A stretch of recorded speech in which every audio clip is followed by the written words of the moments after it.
Hi champions, welcome to ಸ್ಪರ್ಧಾ ಗುರು YouTube channel. ಈ ಒಂದು ಸೆಷನಲ್ಲಿ ಏನು ಡಿಸ್ಕಷನ್ ಮಾಡೋಣ ಅಂದರೆ BSFನಲ್ಲಿ ಕಾನ್ಸ್ಟೇಬಲ್ ಟ್ರೇಡ್ಮನ್ ಅಂತ ಹುದ್ದೆಗಳಿಗೆ ಅರ್ಜಿಯನ್ನು ಆಹ್ವಾನಿಸಿದ್ದಾರೆ. ಸುಮಾರು 3,000ಕ್ಕಿಂತ ಅಧಿಕ ಹುದ್ದೆಗಳು ನೇಮಕಾತಿಯನ್ನು ಹೊರಡಿಸಿದ್ದಾರೆ. ಇಲ್ಲಿ ಯಾವ್ಯಾವ ಪೋಸ್ಟ್ ಇದ್ದಾವೆ ಮತ್ತು ನೀವು ಯಾವ್ಯಾವ ಪೋಸ್ಟಿಗೆ ಅಪ್ಲೈ ಮಾಡ್ಬೋದು ಮತ್ತು ರಿಕ್ವೈರ್ಮೆಂಟ್ ಏನಿದೆ, ನೀವು ಯಾವ್ಯಾವ ಸರ್ಟಿಫಿಕೇಟ್ ತೆಗೆಸಬೇಕು ಮತ್ತು ಯಾವ ರೀತಿಯಾಗಿ ಸೆಲೆಕ್ಟ್ ಮಾಡ್ತಾರೆ, ಫಿಸಿಕಲ್ ಯಾವ ರೀತಿ ಇರ್ತೈತಿ, ಸಂಪೂರ್ಣ ಮಾಹಿತಿಯನ್ನು ಈ ಒಂದೇ ವಿಡಿಯೋದಲ್ಲಿ ತಿಳಿಸಿಕೊಡುತ್ತೇನೆ. ನೀವು ಮೊದಲೇ ಬಾರಿಗೆ ನಮ್ಮ ಚಾನಲ್ ನೋಡ್ತಿದ್ರೆ ತಪ್ಪದೇ ಸಬ್ಸ್ಕ್ರೈಬ್ ಮಾಡಿ ಮತ್ತು ನಿಮ್ಮ ಸ್ನೇಹಿತರಿಗೆ ಶೇರ್ ಮಾಡಿ. ನೋಡಿ ವಿದ್ಯಾರ್ಥಿಗಳೇ, ಮೊದಲೇದಾಗಿ BSF ಕಾನ್ಸ್ಟೇಬಲ್ ಟ್ರೇಡ್ಮನ್ ಅಂತ ಹುದ್ದೆಗಳಿವು 2025ರಲ್ಲಿ ಅರ್ಜಿಯನ್ನು ಆಹ್ವಾನಿಸಿದ್ದಾರೆ. ಇದಕ್ಕೆ ನೀವು ಕ್ವಾಲಿಫಿಕೇಷನ್ ಏನಾಗಿರ್ಬೇಕಂತ ತಿಳಿದುಕೊಳ್ಳೋಣ. ಮೊದಲು ಯಾವ ಹುದ್ದೆ ಅಂದರೆ ಕಾನ್ಸ್ಟೇಬಲ್ ಟ್ರೇಡ್ಮನ್ ಅಂತ ಕರೀತಾರೆ. ನೀವು ಭಾರತದಾದ್ಯಂತ ಕರ್ತವ್ಯ ನಿರ್ವಹಿಸಬೇಕು. ಒಟ್ಟು ಖಾಲಿ ಇರುವ ಹುದ್ದೆಗಳನ್ನು ನೋಡೋದಾದರೆ 3,588 ಖಾಲಿ ಇರುವ ಹುದ್ದೆಗಳಾಗಿವೆ. ಇಲ್ಲಿ ಪುರುಷ ಮತ್ತು ಮಹಿಳೆಯರಿಗೆ ನೋಡೋದಾದರೆ ಪುರುಷ ಅಭ್ಯರ್ಥಿಗಳಿಗೆ 3,406 ಪೋಸ್ಟ್ಗಳಿವೆ. ಅದೇ ರೀತಿ ಮಹಿಳಾ ಅಭ್ಯರ್ಥಿಗಳಿಗೆ 182 ಪೋಸ್ಟ್ಗಳು ಖಾಲಿ ಇವೆ.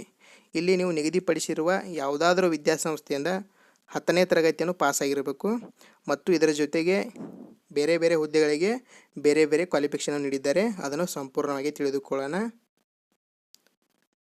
ಇದಾದ ನಂತರ ಇಲ್ಲಿ ನಿಮ್ಮ ವಯಸ್ಸು ನೋಡೋದಾದರೆ 2025ಕ್ಕೆ ನಿಮಗೆ ಕನಿಷ್ಠ 18 ವರ್ಷ ಪೂರೈಸಿರಬೇಕು, ಗರಿಷ್ಠ 25 ವರ್ಷ ಮೀರಿರಬಾರ್ದು. ಆದರೆ ಇಲ್ಲಿ ವಯೋಮಿತಿ ಸಡಲಿಕೆಯನ್ನು ಪರಿಗಣಿಸ್ತಾರೆ.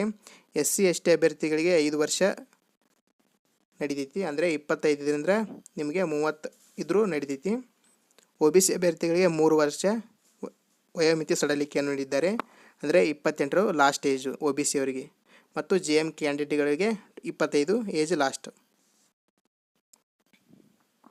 ಈ ಹುದ್ದೆಗಳೇ ಆಯ್ಕೆ ಆದರೆ ನಿಮ್ಮ ಮಾಸಿಕ ವೇತನರು ಫಸ್ಟ್ ಪೇಮೆಂಟ್ 21,700, ಇದು ಬೇಸಿಕ್ ಆಗಿರುತ್ತದೆ. ಇದಕ್ಕೆ TA DA HRA ಎಲ್ಲ ಅಲೌನ್ಸಸ್ ಸೇರಿ ಅಬೌವ್ 35,000 ಅಮೌಂಟ್ ನಿಮಗೆ ಲಭ್ಯ ಇರುತ್ತದೆ. ಯಾವ ರೀತಿಯನ್ನು ಆಯ್ಕೆ ಮಾಡ್ತಾರೆ ಅಂದರೆ, ಮೊದಲನೇದಾಗಿ ಅಭ್ಯರ್ಥಿಗಳಿಗೆ ದೇಹಾಡಳಿತ ಪರೀಕ್ಷೆ ಅಂದರೆ ನಿಮ್ಮದು ದೈಹಿಕ ಪರೀಕ್ಷೆಯನ್ನು ಮಾಡ್ತಾರೋ. ಇದಾದ ನಂತರ ಲಿಖಿತ ಪರೀಕ್ಷೆ, ಅದಾದ ನಂತರ ಡಾಕ್ಯುಮೆಂಟ್ ವೆರಿಫಿಕೇಷನ್ ಮಾಡಿದ ನಂತರ ಒಂದೊಂದು ಹುದ್ದೆಗಳಿಗೆ ಅದರದೇ ಆದ ಕೌಶಲ್ಯ ತರಬೇತಿಯನ್ನು ಅಥವಾ ಕೌಶಲ್ಯ ಟೆಸ್ಟನ್ನು ನಡೆಸ್ತಾರೆ, ಸ್ಕಿಲ್ ಟೆಸ್ಟ್ ನಡೆಸ್ತಾರೆ. ಆ ಹುದ್ದೆಯಲ್ಲಿ ನೀವು ಪರಿಣಿತರಿದ್ದರೆ ಖಂಡಿತವಾಗಲೂ ನಿಮ್ಮನ್ನು 100% ಸೆಲೆಕ್ಟ್ ಮಾಡ್ತಾರೆ. ಅವು ಯಾವ್ಯಾವ ಅಂತ ತಿಳಿದುಕೊಳ್ಳೋಣ. ಅದರ ಜೊತೆಗೆ ಫಸ್ಟ್ ಪ್ರಿಫರೆನ್ಸ್ ನೀವು ಫಿಸಿಕಲ್ ಕೊಡಬೇಕು. ಹಾಗಾಗಿ ಫಿಸಿಕಲ್ ಬಗ್ಗೆ ಒಂದಿಷ್ಟು ಮಾಹಿತಿನೂ ತಿಳಿದುಕೊಳ್ಳೋಣ. ಇಲ್ಲಿ ಮೊದಲನೇದಾಗಿ ಇವೆಂಟ್ ಯಾವ ರೀತಿ ನೀವು ದೈಹಿಕ ಪರೀಕ್ಷೆ ಇದಿರುತ್ತದೆ ಅಂದರೆ ರನ್ನಿಂಗ್ ರೇಸ್ ಇರುತ್ತದೆ. ರನ್ನಿಂಗ್ ರೇಸ್ ಅಂದರೆ 5 ಕಿಲೋಮೀಟರ್ ನೀವು 24 ನಿಮಿಷದಲ್ಲಿ SSC GDಯಲ್ಲಿ ಯಾವ ರೀತಿ ಇದೆಯಲ್ಲ ಅದೇ ರೀತಿ ಇಲ್ಲಿ ಕೂಡ ಇದೆ. ಮಹಿಳಾ ಅಭ್ಯರ್ಥಿಗಳಿಗೆ 1.6 ಕಿಲೋಮೀಟ್ರ್ ಅಂದರೆ ಒಂದು ಗ್ರೌಂಡು 4 ರೌಂಡ್ ಹಾಕಬೇಕು. ನೀವು 8.5 ನಿಮಿಷ ಕಾಲಾವಕಾಶ ಇರ್ತೈತೆ ರೀ. ಇಲ್ಲಿ ಪುರುಷ ಅಭ್ಯರ್ಥಿಗಳಿಗೆ 165 ಸೆಂಟಿಮೀಟರ್ ಹೈಟ್ ಇದ್ರೆ ನಡೀತೈತಿ. ಎದೆಯ ಸುತ್ತಳತೆ 75ರಿಂದ 80 ಇರಬೇಕು. ಮಹಿಳಾ ಅಭ್ಯರ್ಥಿಗಳ ಎತ್ತರ 155 ಸೆಂಟಿಮೀಟರ್ ಇರಬೇಕು. ಇವ್ರದ್ದು ನೆಕ್ಸ್ಟು ತೂಕವನ್ನು ಚೆಕ್ ಮಾಡ್ತಾರೆ. 45 ಅಬೋವ್ ಇದ್ದರೆ ಕ್ವಾಲಿಫೈ ಆಗ್ತೀರ ಮಹಿಳೆಯರು. ಈ ರೀತಿಯಾಗಿ ನಿಮ್ಮ ದೈಹಿಕ ಪರೀಕ್ಷೆಯನ್ನು ಚೆಕ್ ಮಾಡ್ತಾರೆ. ಇದರಲ್ಲಿ ಯಾರು ಸೆಲೆಕ್ಟ್ ಆಗ್ತೀರಿ 1:20 ಅಥವಾ 1:15 ಮುಖಾಂತರ ನೆಕ್ಸ್ಟ್ ಕ್ವಾಲಿಫಿಕೇಷನ್ ಎಕ್ಸಾಮ್ಕನ್ನು ಸೆಲೆಕ್ಟ್ ಮಾಡ್ತಾನೆ ರೀ. ಇದಾದ ನಂತರ ನಿಗದಿತ ಅರ್ಜಿ ಶುಲ್ಕ ವಿವರಗಳು ನೋಡೋದಾದರೆ ಎಲ್ಲ ಅಭ್ಯರ್ಥಿಗಳಿಗೆ 100 ರೂಪಾಯಿ ಪಾವತಿ ಶುಲ್ಕವನ್ನು ಇಟ್ಟಿದ್ದಾರೆ. ಇದರ ಜೊತೆಗೆ ಮಹಿಳಾ ಅಭ್ಯರ್ಥಿ, ಪರಿಶಿಷ್ಟ ಜಾತಿ, ಪರಿಶಿಷ್ಟ ಪಂಗಡ ಹಾಗೂ ಮಾಜಿ ಸೈನಿಕ ಅಭ್ಯರ್ಥಿಗಳಿಗೆ ಯಾವುದೇ ರೀತಿ ಶುಲ್ಕವಿರುವುದಿಲ್ಲ. EWS ಆಗಿರ್ಬೋದು ಮತ್ತು OBC ಕ್ಯಾಂಡಿಡೇಟ್ ಮತ್ತು JM ಕ್ಯಾಂಡಿಡೇಟ್ಗೆ 100 ರೂಪಾಯಿ ಶುಲ್ಕ ಇರುತ್ತದೆ. ಇದನ್ನು ನೀವು ಆನ್ಲೈನ್ ಮುಖಾಂತರ ಪೇ ಮಾಡಬಹುದು. ನೆಕ್ಸ್ಟ್ ಅರ್ಜಿ ಸಲ್ಲಿಸಲು ಪ್ರಾರಂಭವಾದ ದಿನಾಂಕ ಜುಲೈ 25. ಈಗಾಗಲೇ ಅಪ್ಲಿಕೇಶನ್ ಸ್ಟಾರ್ಟ್ ಆಗಿದ್ದಾವೆ. ಲಿಂಕನ್ನು ಡಿಸ್ಕ್ರಿಪ್ಷನಲ್ಲಿ ಕೊಟ್ಟಿರ್ತೀನಿ, ಅಲ್ಲಿ ಕ್ಲಿಕ್ ಮಾಡೋ ಮುಖಾಂತರ ರಿಜಿಸ್ಟರ್ ಆಗಿ ಅಪ್ಲೈ ಮಾಡಿರಿ. ಕೊನೆಯ ದಿನಾಂಕ ನೋಡೋದಾದರೆ ಆಗಸ್ಟ್ 23 ಕೊನೆಯ ದಿನಾಂಕವಾಗಿರುತ್ತದೆ. ಈಗ ಯಾವ್ಯಾವ ಹುದ್ದೆಗಳಿಗೆ ನೀವು ಏನೇನು ಕ್ವಾಲಿಫಿಕೇಷನ್ ಇರಬೇಕು ಅಥವಾ ಯಾವ್ಯಾವ ಸರ್ಟಿಫಿಕೇಟ್ ತೆಗೆಸಿದರೆ ನೀವು ಅಪ್ಲೈ ಮಾಡಲು ಅರ್ಹರಿರುತ್ತೀರಿ ಎಂಬ ಮಾಹಿತಿಯನ್ನು ತಿಳಿದುಕೊಳ್ಳೋಣ. ಇಲ್ಲಿ ಮೊದಲನೇದಾಗಿ BSF ಟ್ರೇಡ್ಮನ್ ಹುದ್ದೆಗಳ ವಿದ್ಯಾರ್ಥಿ ಬಗ್ಗೆ ಸ್ಪಷ್ಟವಾದ ಮಾಹಿತಿಯನ್ನಿದೆ. ಇಲ್ಲಿ ನೀವು ನೋಡ್ಬೋದು carpenter, plumber, painter, electrician, plumber, operator ಮತ್ತು ಅಪ್ ಹಾಸ್ಟೆಲರ್ ಅಂತ ಈ ಹುದ್ದೆಗಳು ಏನು ಮಾಡಬೇಕಂದ್ರೆ ನೀವು 10ನೇ ತರಗತಿ ಪಾಸಾಗಿರಬೇಕು. ಇದರ ಜೊತೆಗೆ ಏನು ಮಾಡಿರ್ಬೇಕಂದ್ರೆ 2 ವರ್ಷಗಳ ITI ಪ್ರಮಾಣ ಪತ್ರವನ್ನು ಕಂಪಲ್ಸರಿ ತೆಗೆದುಕೊಂಡಿರಬೇಕು. ಈ ಹುದ್ದೆಗಳಿಗೆ ನೀವು ITI ಪಾಸ್ ಆಗಿದ್ದರೆ ಮಾತ್ರ ಅಪ್ಲೈಯನ್ನು ಮಾಡ್ತೀರಿ. ಯಾವ ಹುದ್ದೆಗಳು ಅಂತ ಒಂದು ಸಲ ಸ್ಕ್ರೀನ್ಶಾಟ್ ತೆಗೆದುಕೊಳ್ಳಿ. ನೆಕ್ಸ್ಟ್ ಇದಾದ ನಂತರ ಇಲ್ಲಿ ಬೂಟ್ ಪಾಲಿಷ್ ಮಾಡೋರಿಗೆ ಟೈಲರ್ ಆಗಿರ್ಬೋದು, ಮತ್ತು ವಾಷರ್ಮ್ಯಾನ್ ಬಟ್ಟೆ ಒಗೆಯೋರು, ಬಾರ್ಬರ್ ಮತ್ತು ಸ್ವೀಪರ್ ಮತ್ತು ಒಂದು ಕೋಜಿ ಅಂತ ಬರ್ತೈತಿ. ಈ ಹುದ್ದೆಗಳು ಏನು ಮಾಡಬೇಕಂದ್ರೆ ನೀವು 10ನೇ ತರಗತಿ ಪಾಸ್ ಆಗಿರಬೇಕು.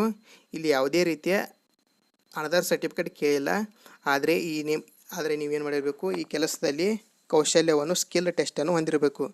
ಇಲ್ಲಿ ನೀವು ನೋಡೋದಾದರೆ ಅವರು ನೀವು ಫಿಸಿಕಲ್ ಆದ ನಂತರ ಏನು ಮಾಡ್ತಾರೆ, ನೀವು ಕಟಿಂಗನ್ನು ಮಾಡಿಸಲಿಕ್ಕೂ ಟ್ರೈ ಮಾಡ್ತಾರೆ.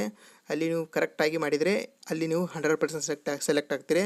ಟೇಲರ್ ಅಂದರೆ ಅಲ್ಲಿ ಕರೆಕ್ಟಾಗಿ ನೀವು ಬಟ್ಟೆ ಹೊಲಿಯಲಿಕ್ಕೂ ಒಂದು ಟಾಸ್ಕ್ ಕೊಡ್ತಾರೆ, ಆ ಟಾಸ್ಕನ್ನು ಕಂಪ್ಲೀಟ್ ಮಾಡಬೇಕು. ಈ ರೀತಿಯಾಗಿ ಹುದ್ದೆಗಳಿದ್ದರೂ ಅರ್ಜಿಯನ್ನು ಹಾಕಿರಿ.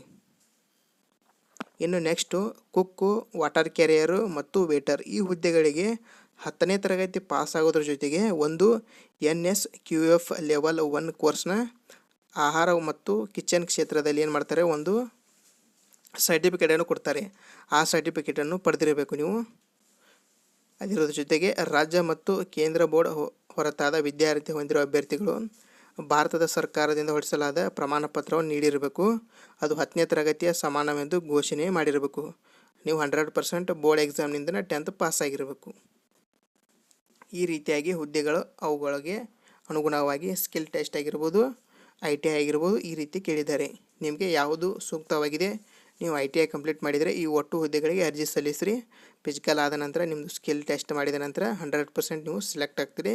ಎಕ್ಸಾಮ್ ಕೂಡ ಈಸಿಯಾಗಿರ್ತೈತಿ. ಎಕ್ಸಾಮ್ ಬಗ್ಗೆ ಮಾಹಿತಿ ಬೇಕಾದರೆ ಕಮೆಂಟ್ ಮಾಡಿ, ಅದನ್ನು ನೆಕ್ಸ್ಟ್ ವಿಡಿಯೋದಲ್ಲಿ ನಿಮಗೆ ತಿಳಿಸಿಕೊಡ್ತೀನಿ. ಈ ರೀತಿಯಾಗಿ ಉಪಯುಕ್ತ ಮಾಹಿತಿಗಾಗಿ ನಮ್ಮ ಯೂಟ್ಯೂಬ್ ಚಾನಲನ್ನು ಸಬ್ಸ್ಕ್ರೈಬ್ ಮಾಡಿ ಮತ್ತು ಒಳ್ಳೆಯ ಇನ್ಫಾರ್ಮೇಷನ್ಗಾಗಿ ನಮ್ಮ ಜೊತೆ ಯಾವತ್ತೂ ಸದಾ ನೋಟಿಫೈ ಆಗಿರಿ. ತುಂಬ ಧನ್ಯವಾದಗಳು.